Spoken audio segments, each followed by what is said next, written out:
तो next level पे चली गई है इनकी लव स्टोरी। मुझे लग रही है गड़बड़, मुझे होने लगा है कि शक कि कुछ ना कुछ गड़बड़ बहुत ज़्यादा बड़ी है मीरान के साथ। लेकिन जब से ये मुझे पता चला है कि ये इसके ताया की बेटी है, और ताया जान कहीं नज़र नहीं आ रहे, ताई जान भी कहीं नज़र नहीं आ रही। चेक करो कहाँ से वो आया है। इतने अंधा मोहब्बत में ना हो जाओ कि आपको शादी के बाद आप पे राज खुल रहे हो। हाय गाइस, मैं फिर हाजिर हूँ। इस वक्त हम डिस्कस कर रहे हैं मेरा फेवरेट ड्रामा, जिसको मैं बहुत सुकून इत्मीनान से देखती हूँ बैठ के। ड्रामा सीरियल का नाम है बिरयानी। एपिसोड 12 और 13 हम डिस्कस कर रहे हैं। बहुत दिनों से ये बिरयानी हल्की दम पे रखी हुई थी। अब ये एपिसोड 12 और 13 में वक्त आ गया है कि हम इसको खा लें।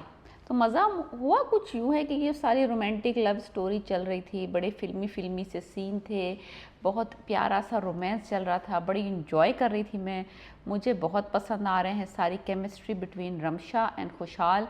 दे आर डूइंग आउटस्टैंडिंग। मैं कहती हूँ मज़ा आ गया देख के। इतनी नेचुरल एक्टिंग है। और जिसने भी ये ड्रामा डायरेक्ट किया, मैं उसको रिसर्च करूँगी कि ड्रामा डायरेक्ट किसने किया है। मैं कहती हूँ वाह क्या डायरेक्शन है। लाइक परवरिश के बाद ये दूसरा ड्रामा ऐसा है जिसको आपको देख के ऐसा लगता है कि आप कोई किसी के घर की वीडियो देख रहे हैं, ना कि कोई ड्रामा देख रहे हो। कोई शाउटिंग नहीं है, कोई लाउड नॉइज़ नहीं है, कोई ऐसा नहीं लगता कि ये कोई स्क्रिप्ट पढ़ रहे हैं। ऐसा लग रहा है जैसे कि कन्वर्सेशन कर रहे हैं, जैसे कि मैं और आप अगर बैठे हो कमरे में और हम बात कर रहे हैं एक दूसरे से। बहुत नेचुरल। और जो कॉस्ट्यूम्स हैं, जो कपड़े हैं, जो पूरे अप्रोप्रिएट हैं कि जिस लेवल का दिखाया है हीरोइन को, लाइक लोअर मिडिल क्लास, उसके कपड़े, उसका गेटअप, उसका घर, उसका खाना पीना, उसका बोलने का स्टाइल, उसके रहने सहने की, उसकी बॉडी लैंग्वेज, सारी की सारी जो है रमशा की, वो है लोअर मिडिल क्लास की। कोई ऐसा नहीं कि भाई कपड़े उसके लग रहे हैं हाई क्लास और है दिखाया गया उसको लोअर मिडिल क्लास। तो एनीवेज, अब जो एक बात थी कि इनके दरमियान स्टेटस का बहुत डिफरेंस था। वो एक बहुत अमीर कबीर मिलियनेयर बंदा है और ये एक बेचारी लोअर मिडिल क्लास है। वो प्रॉब्लम आनी ही थी इनके रिलेशनशिप में। हुआ कुछ हुआ कि शमसी साहब जो इनके इसके कोऑर्डिनेटर कह लें, टीचर कह लें निशा के, और उसने उनको बुलाया। उसने कहा कि भाई कोई पता वता करो, लगता है कि इसका कोई चक्कर वक्कर चल रहा है। तो वो ना कॉन्शियस हो जाती है। तो कॉन्शियस होना लाजम बनता है बिकॉज उसका खुद का चक्कर चल रहा है उसके साथ। सो एनीवेज वो बदनाम तो होना नहीं चाहती, बिकॉज लोअर मिडिल क्लास और जो मिडिल क्लास लोग होते हैं, इनकी सबसे कीमती चीज़ जो उन्होंने कमाई होती है ज़िंदगी में, वो होती है इज़्ज़त। अब अगर वो इज़्ज़त ही उसकी ना रही, कि उसकी बदनामी हो गई पूरे यूनिवर्सिटी में और मोहल्ले में कि भाई इसका चक्कर है किसी अमीरजादे से, तो वो उसकी साख के लिए, उसके करैक्टर के लिए अच्छा नहीं है। और एक लड़की के लिए तो हमारी सोसाइटी में वैसे भी ये चीज़ बहुत मायूब समझी जाती है। एनीवेज, बहुत खूबसूरती से दिखाया गया है कि किस तरह से वो जो है ना, अब पहले जितनी कंफर्टेबल थी उसके साथ, बिल्कुल ही कंफर्टेबल दिखाया है, बड़ी नोक झोंक दिखाई है, बड़ी लाइक बहुत as a couple they look very very comfortable, कि उनको कोई चीज़ ऐसी घुमा फिरा के बोलने की ज़रूरत नहीं होती। सो एनीवेज, तो वो अब थोड़ी सी झिझक रही है आगे बढ़ने से रिलेशनशिप में। लड़का तो कमिट करना चाहता है। मीर मीरान ने तो उसको एक्चुअली कह भी दिया है कि मुझसे शादी कर लो। इस ड्रामे में, इस 2 एपिसोड में उसने प्रपोज़ किया, और प्रपोज़ ऐसा किया है यार कि जैसे कि ना बंदा पीछे ही नहीं हट रहा। मुझसे शादी करोगी, मुझसे शादी करोगी, तो मुझसे शादी करोगी। लाइक वो और जवाब कोई सुनना चाहता ही नहीं है। वो आगे से एक्सक्यूजेस दे रही है, तुम्हारा और मेरा डिफरेंस बहुत है और मैं अभी शादी नहीं कर सकती, मुझ पर बहुत जिम्मेदारियाँ। लेकिन बंदा सवाल पूछे जा रहा है। लाइक ऐसा नहीं कि वो पीछे हट जाए। लेकिन एनीवेज, वो कहती है अगर शादी कभी करूँगी तो तुम्ही से करूँगी। तो वो जवाब बहुत अच्छा था। एनीवेज, तो प्रपोजल भी हो गया। तो नेक्स्ट लेवल पे चली गई है इनकी लव स्टोरी।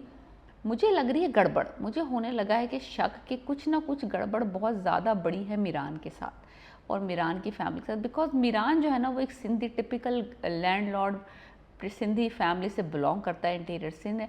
इनके बड़े अपने ट्रेडिशंस होते हैं, बड़े इनके जो होते हैं ना, बड़ी इनकी एक फैमिली डायनेमिक्स होती है। इनकी जायदादों के बड़े चक्कर होते हैं, इनका एक ऑरा होता है, एक इनकी डायनेस्टी होती है, एक लेगेसी होती है। ये इतनी आसानी से going out of their bubble शादी नहीं करते।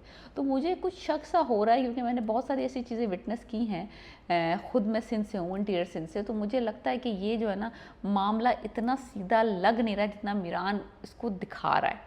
यानी कि बंदा अच्छा है, बंदा नाइस है, I don't take me wrong, 10 out of 10 है बंदा, बल्कि 100 आउट ऑफ 10 है। But there is some issue, क्योंकि इन्होंने अभी तक गुल का करेक्टर बिल्कुल क्लियरली दिखाया नहीं कि उसका क्या रिलेशनशिप है। एक जगह इन्होंने थोड़ा सा मेंशन किया, जब जो हमारी निसा है वो अपनी मदर को बता रही थी कि मुझे जो गिफ्ट उसके सूट भेजा था उसने, गुल ने, तो उसने कहा गुल कौन है, तो उसने कहा शायद मीरान की ताया की बेटी है। तो डेफिनेटली ये बात तो पता चल गई अब हमें कि वो उसकी सगी बहन नहीं है, लाइक कज़न है। अब मुझे और शक होना शुरू हो गया है।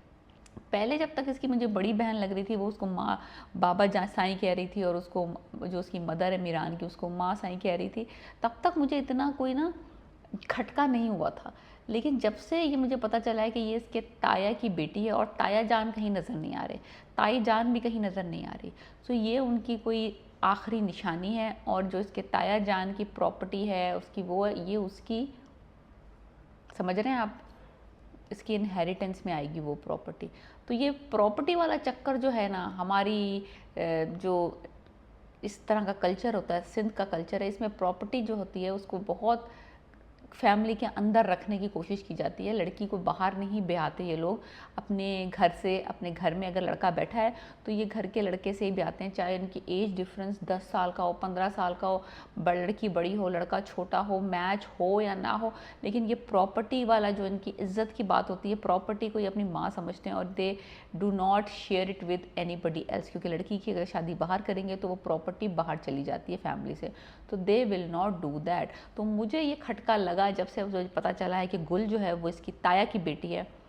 इतनी सीधा मामला नहीं है मीरान का। मीरान ने एक बात छुपाई है जो कि मुझे शक है कि ये अगली कुछ एपिसोड में अब हमें पता चलने वाली है कि ये जो है गुल जो है ना, एक्चुअली इसकी कज़न नहीं है, इसकी बीवी भी है। जी मैं ये प्रिडिक्ट कर रही हूँ, मुझे ये लग रही है, मुझे ये फीलिंग आ रही है। मुझे ये फीलिंग पिछली एपिसोड से आ रही है, because there is something going on, there is nothing. इतना सीरियस, इतना सिंपल मामला नहीं लग रहा कि भाई इतना अमीर लड़का, इतना क्यूट, इतना नाइस, इतना डाउन टू अर्थ, इतना स्ट्रेट फॉरवर्ड, इतना नाइव, सब कुछ प्रॉपर्टीज लाइक 100 आउट ऑफ 100 कोई नहीं होता। देर इज़ समथिंग रॉन्ग, और वो रॉन्ग मुझे लग रहा है कि he is already married to Gul. वो फैमिली मैरिजेस होती हैं टू प्रिजर्व द प्रॉपर्टी।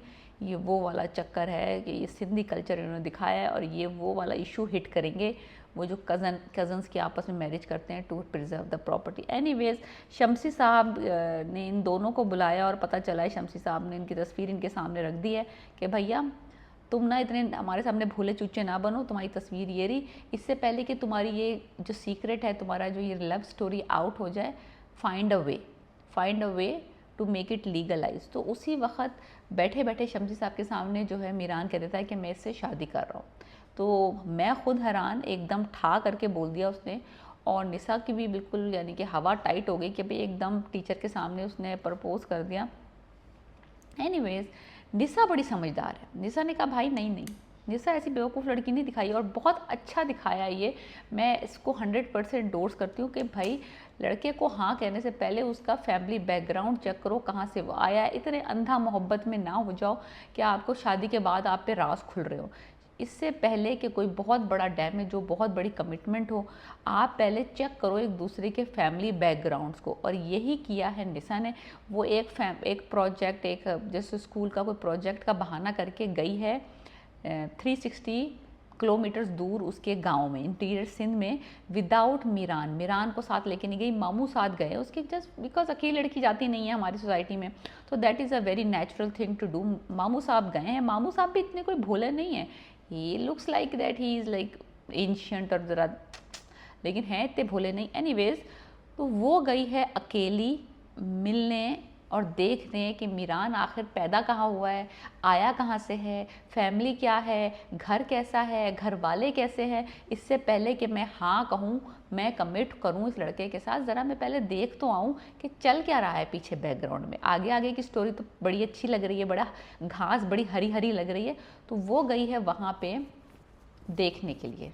वहाँ पे उसकी मुलाकात हुई है गुल से, वो भी बड़ी अच्छी लग रही है, बड़ा उसको ख्याल रख रही है। शी इज़ सरप्राइज कि उसका इतना बड़ा घर है, इतनी बड़ी हवेली है। मामू भी बहुत खुश है पापा मीरान के साथ, बहुत अच्छी उनकी अंडरस्टैंडिंग चल रही है, बहुत अच्छी गुफ्तगू चल रही है, सब कुछ बहुत अच्छा नाइस चल रहा है। और मेरा तजर्बा ये है इस तरह की सिचुएशंस में कि जब ड्रामों में इतनी सब चीज़ें नाइस चल रही हूँ ना, तो एक धमाका होने ही वाला है, बिकॉज इतनी नाइसनेस कहीं वर्ल्ड में एग्जिस्ट नहीं करती कि गुल भी इतनी अच्छी है, माँ भी इतनी अच्छी है, इमली का शरबत भी, केरी का शरबत भी पिला रहे हैं और अजरके भी पहना रहे हैं, मज़ारों पे भी घुमा रहे हैं, घर में भी रख रहे हैं, पापा मिरान भी इतने गुड, मामा मिरान भी इतनी good. So there is a bomb that is about to explode and I know that bomb already. So if you agree with me, please subscribe my channel and let me know what do you think about